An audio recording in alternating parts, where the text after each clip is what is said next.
গ্যারাম নিয়ে ভাবুন তো আমি খালি নির্বাচনটা হইতে দে।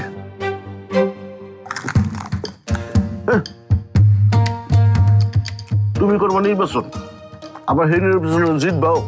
কেন কি হয়েছে? আর কেউ আছে আমি ছাড়া?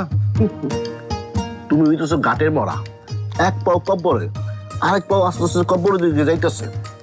তোমার নির্বাচনে তুমি জিততে পারবে না। একটা কলা খাইছি ভালো লাগে না, দেখি একটা ভালো কলা কোনটা। এই, যা, এখানে খাইতে হবে না, অন্য দোকানে যা। কি কও? এটা আমার মামার দোকান, এখানে খামো না? না, আচ্ছা ঠিক আছে, খামো না। রাখো তোমার এই বিস্কুট আর এই কলাও ঝুলা থাকলো। যা যা। স্যার চলো তো অন্য দোকানে যাবো, অন্য দোকানে গিয়া কলা বিস্কুট চা যা মন চায় সব কিছু খাবো। স্যার চলেন। শিবু তুমি যাও, আমি কাজগুলো শেষ করি। স্যার সকালেও কিছু খান না, এমনও খাইবেন না, এটা তো হইতে পারে না। চলো তো স্যার, চলেন, কাজ পরে করবেন। চলুন স্যার, বাংলাদেশে একটাই দোকান আছে, আর কোনো দোকান নাই। একটা কলা খাইতে চাইছি, কি করলো সে? সুলতান মিয়া,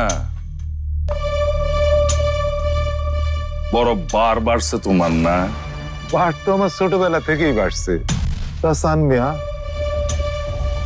এতদিন পর কি কইতে আইছো? এমন ভাব করতেছেন যেন কিছুই জানেন না। কি জানো? আমার পোলার উপরে হামলা করো, হ্যাঁ? 2 দিনে এত সাহস হয়ে গেল? তোমার পোলার উপর আমি হামলা করতে যাবো কেন? তুমি কি বাঘ না ভাল্লুক? হ্যাঁ, আর হামলা যদি একান্তই করতে হয়, সুরুজে মারতে সাহস লাগবো কেন? কি এমন হয়েছে সে? দেখলেন তো, দেখলেন সুলতান ভাই খুব গাগুলো, সহজে শিকার যাইব না। শোনো সুলতান মিয়া, তোমার লাই দিছি বইলা মাথায় উঠে গেছো না? লোক দিয়ে আমার পোলার উপরে হামলা করো। তুমি আমার লগে যা করার করো, কিন্তু আমার পোলারে কিছু কইলে আমি কিন্তু তোমার ছাইরা কথা কমু না। আপনার ছাইরা কথা না করলে কি আমরা ছেড়ে কথা কমো? হাই শিবু, এইখানে দুইজনের মধ্যে কথা হইতাছে, এই কথার মধ্যে তুই হান দাবি না, যা এখান থেকে।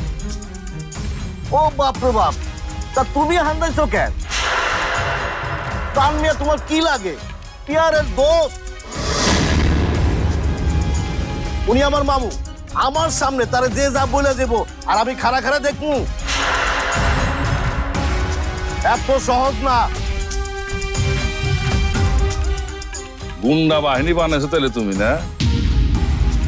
এই সমস্ত গুন্ডাগিরি কিন্তু আমার লগে চলবো না। বেশি বাড়াবাড়ি করলে তোমার